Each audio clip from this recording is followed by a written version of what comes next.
Assalamualaikum warahmatullahi wabarakatuh. Di sini perkenalkan saya Anissa Mestian, mahasiswa Teknik Kimia Angkatan 2019, akan mempresentasikan mengenai kewirausahaan teknik kimia. Video ini saya buat untuk memenuhi tugas dari ujian tengah semester mata kuliah kewirausahaan dengan dosen pengampu yaitu Prof. Purwanto.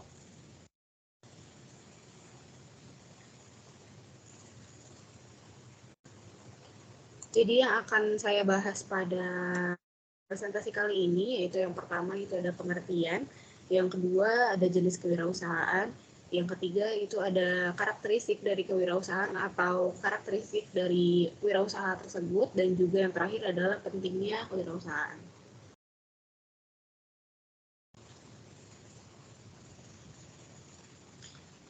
Masuk ke dalam pembahasan yang pertama yaitu adalah kewirausahaan ini sendiri atau pengertian dan konsepnya secara umum.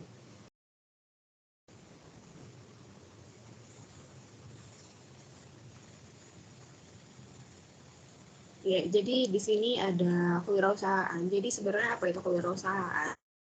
Ini adalah suatu kemampuan untuk mencanangkan atau membuat atau mengorganisir dan juga menjalankan suatu bisnis untuk mendapatkan keuntungan seperti itu. Jadi berdasarkan konsep tersebut bisa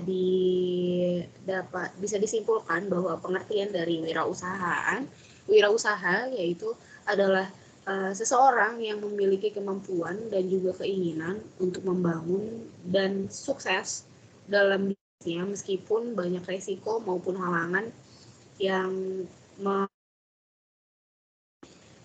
demi menghasilkan keuntungan. Jadi konsep dari apa itu kewirausahaan, jadi adalah suatu kemampuan gitu dari seseorang dengan spesifik untuk membangun, mengorganisir dan juga memanajemen bisnisnya demi satu tujuan, yaitu menghasilkan keuntungan sebanyak-banyaknya.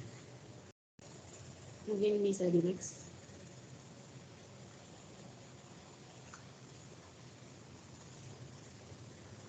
Ya, selanjutnya yaitu ada jenis-jenis dari kewirausahaan itu sendiri. Secara umum yaitu ada bisnis kecil, startup, bisnis besar atau perusahaan besar, dan juga sosial.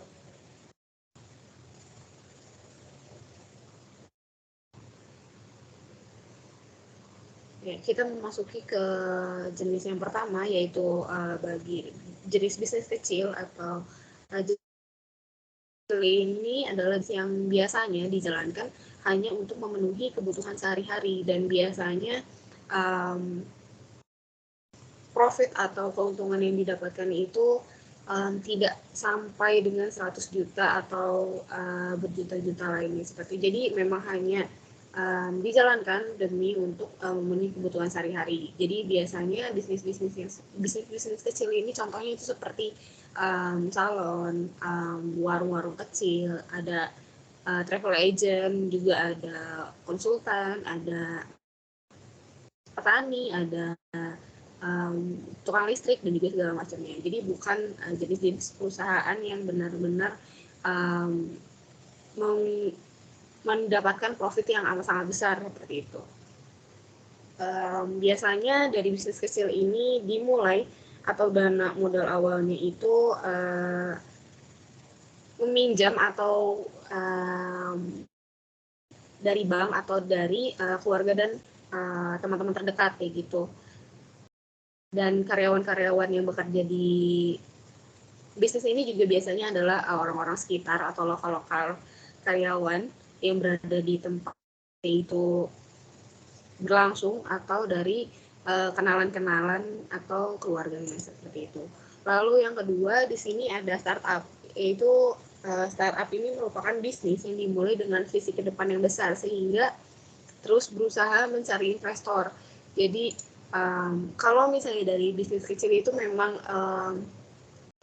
tujuan utamanya tidak memiliki tujuan yang besar atau akan menjadi perusahaan yang besar, tetapi startup ini adalah bisnis yang baru dimulai tetapi memang sudah memiliki visi ke depan sehingga tetap terus berusaha untuk mengembangkan usaha atau bisnis dengan mencari investor-investor sehingga bisnis yang dikembangkan itu bisa terus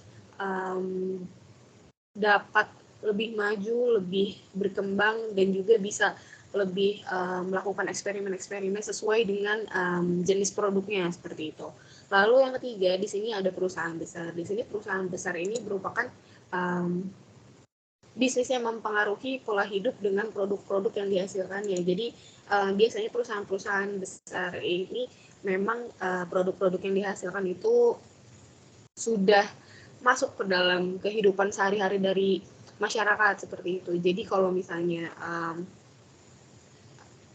barang-barang atau produk yang dihasilkannya ini agak sedikit ada sedikit perubahan atau ada sedikit baik itu baik ataupun menurun gitu dari kualitas produknya, itu sudah mempengaruhi ke dalam kehidupan bermasyarakat kayak gitu. Jadi dari perusahaan-perusahaan seperti ini atau perusahaan-perusahaan besar seperti ini itu biasanya tumbuh dan juga bertahan itu karena mereka terus melakukan inovasi dan terus melakukan pengembangan terhadap produk-produk yang mereka hasilkan, tapi tidak mengubah atau benar-benar hilang gitu dari pasaran. Lalu yang terakhir di sini ada sosial. Di sini sosial ini merupakan bisnis yang bertujuan untuk bekerja demi sosial dan tidak mementingkan keuntungan. Di sini memang ada jenis bisnis yang dilakukan itu memang untuk bertujuan demi masyarakat seperti itu, demi kehidupan sosial di sekitarnya. Bisnis itu berlangsung. Jadi biasanya moto atau tujuan yang digunakan dari bisnis-bisnis sosial seperti ini memang lebih untuk menguntungkan atau memajukan masyarakat di sekitarnya. Jadi tidak bertujuan hanya untuk mementingkan keuntungan yang sebanyak-banyaknya. Seperti itu. Mungkin bisa di next.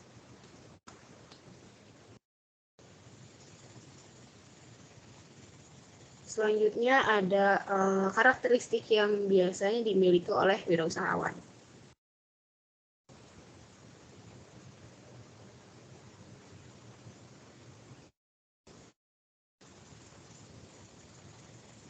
Ya, di sini karakteristik yang biasanya dimiliki oleh seorang wirausahawan yang sukses biasanya itu yang pertama ada berani mengambil resiko. Di sini berani mengambil resiko adalah perlu atau diharuskan untuk berani mengambil keputusan penuh resiko untuk evaluasi. Jadi memang beberapa kali dari pimpinan atau seorang wirausahaan ini mesti mengambil resiko yang bisa kemungkinan untuk untungnya itu masih 50-50 seperti itu, tapi memang diharuskan untuk berani mengambil resiko keputusan apa yang akan dijalankan oleh bisnisnya tersebut. Lalu yang kedua yaitu ada berinovasi. Di sini berinovasi itu seorang wirausahawan ini perlu untuk terus berinovasi, memunculkan ide-ide baru dan dalam memulai bisnisnya sehingga dapat memperoleh keuntungan yang lebih besar lagi.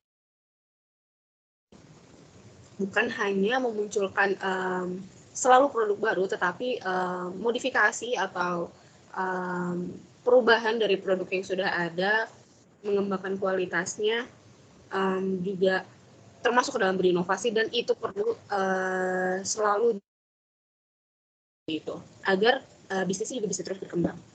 Yang ketiga yaitu ada kepemimpinan dan juga visioner. Di sini kepemimpinan dan visioner ini memang sangat jelas, yaitu setiap bisnis itu memiliki tujuan yang jelas seperti itu, yaitu mendapatkan keuntungan yang sebesar-besarnya. Di sini dalam sebuah bisnis juga melibatkan banyak karyawan sehingga kemampuan untuk memimpin banyak orang demi mengarah ke satu tujuan tersebut yaitu kesuksesan ini sangat diperlukan. Dan juga yang visioner yaitu jelas tujuannya akan ke arah mana, mengarahkan karyawan ke arah mana, juga diperlukan sifat visioner dan juga kepemimpinan secara bersamaan.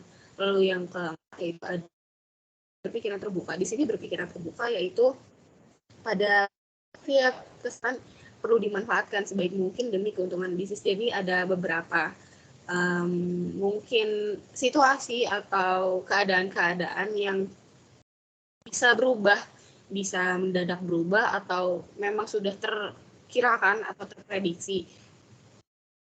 Karena kemungkinan-kemungkinan itu akan selalu ada. Jadi seorang wirausahawan itu harus selalu tetap berpikiran terbuka, menerima seluruh pendapat-pendapat yang ada di sekitarnya. Lalu yang kelima yaitu ada fleksibel. Di sini fleksibel ini bersangkutan dengan sifat sebelumnya atau karakteristik sebelumnya, yaitu berpikiran terbuka. Di sini sesuai dengan sebelumnya, dengan cepat menyesuaikan terhadap berbagai situasi, berbagai keadaan, di berbagai waktu yang diperlukan, saat kapan harus mengambil resiko, mengevaluasi kapan saatnya untuk berinovasi, saatnya launching produk baru, saatnya untuk menahan dulu, saatnya untuk mengambil keputusan untuk agak menghold produksi atau segala macam. Itu perlu juga dibutuhkan karakteristik fleksibel gitu, jangan kaku harus mengikuti aturan, tapi memang lebih baik untuk menyesuaikan terhadap berbagai situasi dan juga waktu yang terus berubah.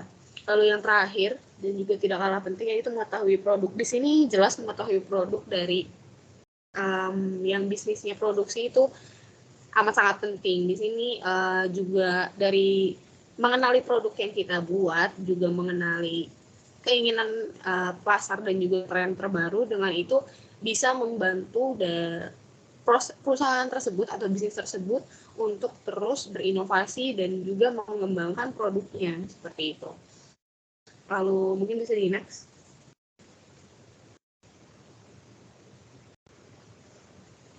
Ya, masuk pembahasan terakhir yaitu pentingnya kewirausahaan dalam kehidupan.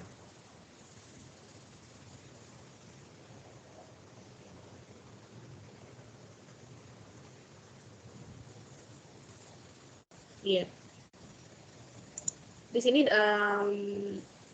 manfaat-manfaat atau pentingnya kewirausahaan itu adalah yang paling utama, yaitu meningkatkan lapangan pekerjaan. Di sini dalam berwirausaha pasti kita banyak orang memerlukan banyak bantuan dari orang-orang sekitar kita. Jadi secara tidak langsung kita membutuhkan banyak tenaga manusia atau memerlukan karyawan, sehingga dapat membantu juga meningkatkan lapangan-lapangan pekerjaan bagi masyarakat yang memang membutuhkan, seperti itu.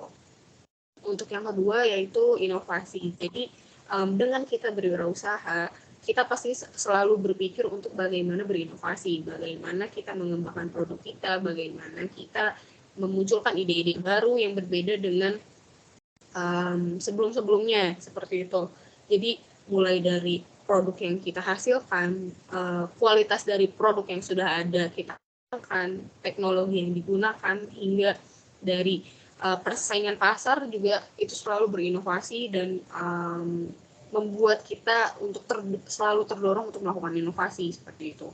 Lalu yang ketiga yaitu ada dampak di masyarakat. Di sini dengan adanya lapangan pekerjaan yang sebelumnya telah dijelaskan, di sini kehidupan bermasyarakat juga akan menjadi lebih baik, dan juga berwirausaha ini akan secara tidak langsung akan ikut meningkatkan kualitas hidup dari masyarakat atau karyawan-karyawan yang bisa bekerja di dalam perusahaannya. Lalu dari pentingnya hal nomor 3 ini juga bersangkutan dengan hal yang nomor 4 yaitu meningkatkan taraf hidup. Jadi setelah kehidupan masyarakatnya lebih baik dengan adanya lapangan pekerjaan, hidupannya bisa berkembang.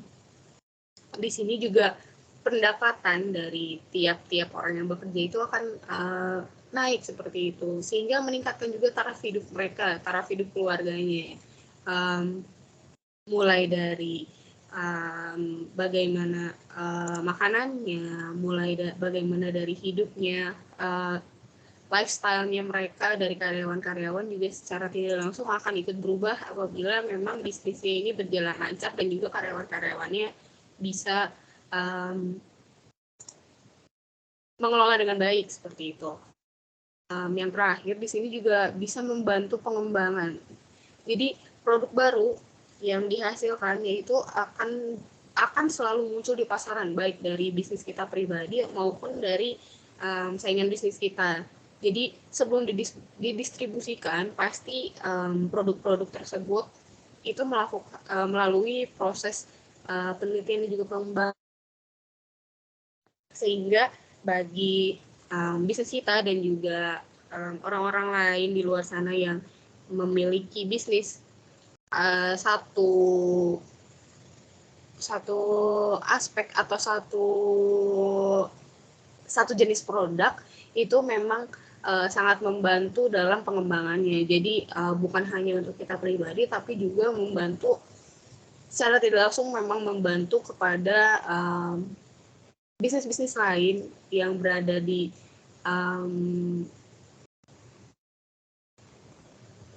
produk yang sama untuk membantu mengembangkan produk-produknya seperti itu. Mungkin bisa di next.